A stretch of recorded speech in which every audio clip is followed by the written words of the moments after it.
ಬಿಜೆಪಿಯ ಮುಖಂಡ ಯೋಗೇಶ್ ಗೌಡ ಕೊಲೆ ಕೇಸ್ಗೆ ಸಂಬಂಧಪಟ್ಟ ಹಾಗೆ ಇಂದು ಸಂಜೆಯೊಳಗೆ ಪ್ರಕರಣದ ತೀರ್ಪು ಪ್ರಕಟವಾಗಲಿದೆ.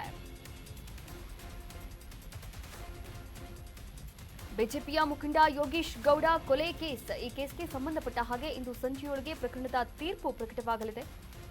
ಇಂದು ಸಂಜೆ ತೀರ್ಪು ಪ್ರಕಟಿಸಲಾಗುವುದು ಅಂತ ಜಡ್ಜ್ ಹೇಳಿದ್ದಾರೆ. ತೀರ್ಪು ಪ್ರಕಟಿಸುವ ಜನಪ್ರತಿನಿಧಿಗಳ ವಿಶೇಷ ಕೋರ್ಟ್ 3 ಗಂಟೆಯೊಳಗೆ ತೀರ್ಪು ಪ್ರಕಟಿಸುವಂತಹ ಸಾಧ್ಯತೆ ಕೂಡ ಇದೆ.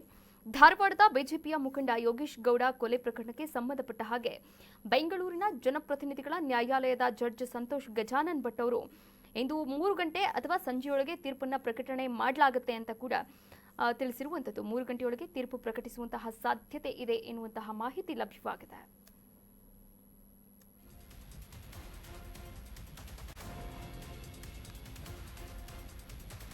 ಮೊದಲಿಗೆ ವಿನಯ್ ಕುಲಕರ್ಣಿ ಅಪರಾಧಿಯೋ ಅಥವಾ ನಿರಪರಾಧಿಯೋ ಅಂತ ಪ್ರಕಟಣೆಯನ್ನ ಮಾಡಲಿದ್ದಾರೆ. ನಿರ್ಧಾರವನ್ನು ಮಾಡಲಿದೆ ಕೋರ್ಟ್.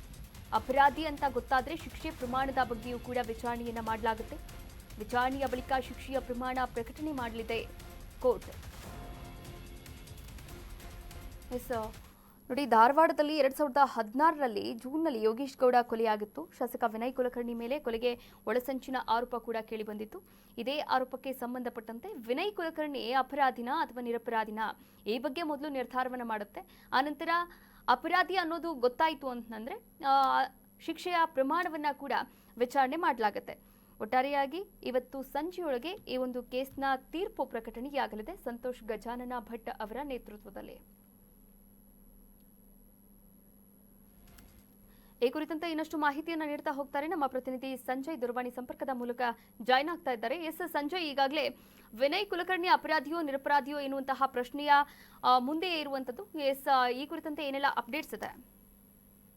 ಕವ್ಯ, ಏನು ಕಳೆದ 2 ವರ್ಷಗಳಿಂದನೂ ಕೂಡ ಒಂದಿಷ್ಟು ಅಂದ್ರೆ ಒಂದು ವಿನಯ್ ಕುಲಕರ್ಣಿಯ ಮೇಲೆ ಒಂದಿಷ್ಟು ಆರೋಪಗಳು ಕೇಳಿ ಬರ್ತಾ ಇತ್ತು. ಮತ್ತೆ ವಿಚಾರಣೆಗಳು ಎದುರಿಸಿಕೊಂಡು ಬಂದಿದ್ರು. ಅದಾದ್ಮೇಲೆ ಜೈಲ್ಗೂ ಕೂಡ ಹೋಗಿದ್ರು. ಅದಾದ ಬಳಿಕ ಈಗ ಬೇಲ್ ಮೇಲೆ ಏನು ಈಗ ಆಚೆ ಇರುವಂತದ್ದು. ಈ ಬೇಲ್ ಮೇಲೆ ಆಚೆ ಇದ್ದಂತೆ ಮತ್ತೆ ಈಗ ಸಂಕಷ್ಟ ಎದುರಾಗಿರುವಂತದ್ದು. ಅಂದ್ರೆ ಏನು ಈ ವಿಚಾರಣೆ ಮತ್ತೆ ಟ್ರಯಲ್ ಎಲ್ಲ ಮುಕ್ತಾಯ ಆಗಿ ಈಗ ಅಂತಿಮ ಘಟ್ಟಕ್ಕೆ ಈ ಒಂದು ಕೇಸ್ ಬಂದಿರುವಂತದ್ದು. ಅಂದ್ರೆ ಯೋಗೇಶ್ ಗೌಡ ಮರ್ಡರ್ ಅನ್ನ ಮಾಡಿರುವಂತಹ ಕೇಸು.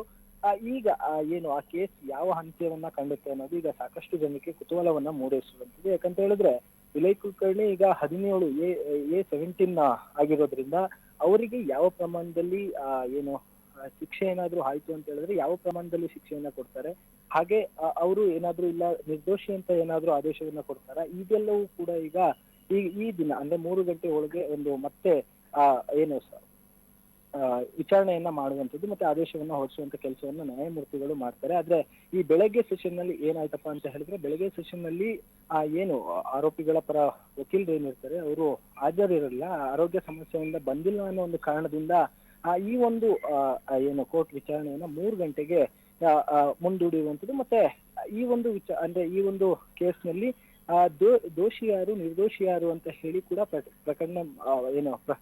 ಪ್ರಕಟಣೆ ಮಾಡಲಿಕ್ಕೆ ಈಗ ಏನು ನ್ಯಾಯಮೂರ್ತಿಗಳು ಸಮಯನ ತೆಗೆದುಕೊಂಡು 3 ಗಂಟೆ ಏನು ಸಮಯದಲ್ಲಿ ಮಾಡಬಹುದು ಅನ್ನೋ ಒಂದು ಮಾಹಿತಿ ಇರುವಂತದ್ದು. ಥ್ಯಾಂಕ್ ಯು ಸಂಜಯ್, ತಮ್ಮೆಲ್ಲ ಡೀಟೇಲ್ಸ್ಗಾಗಿ ಧನ್ಯವಾದಗಳು.